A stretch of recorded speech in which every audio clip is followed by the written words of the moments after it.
Hi friends. రాముడికి రాముడు అనే పేరు ఎలా వచ్చిందో తెలుసా? రాముడి తండ్రి దశరథ మహారాజు సంతానం కోసం యాగం నిర్వహించేవాడు.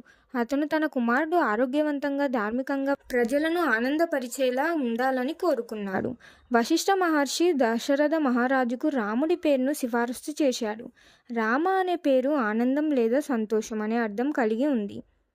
రామ అనే పదం రామాయణంలోనే కాకుండా చాలా హిందూ మంత్రాలలోనూ కనిపిస్తుంది. రామ అనేది రెండు బీజాక్షరాల రా మరియు మా కలయిక.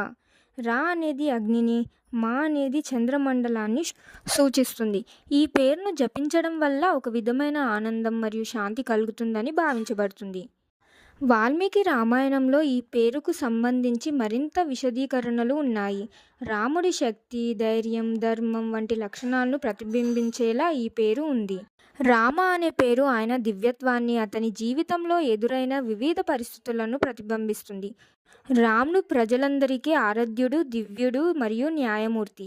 ఈ విధంగా రాముడికి రాముడు అనే పేరు ఏర్పడింది. ఇలాంటి ఎన్నో విషయాలు తెలుసుకోవాలంటే నా ఛానల్ని సబ్స్క్రైబ్ చేసుకోండి. ఈ వీడియో ఎలా ఉందో కామెంట్ చేయండి, లైక్ చేయండి, షేర్ చేయండి. Thank you for watching.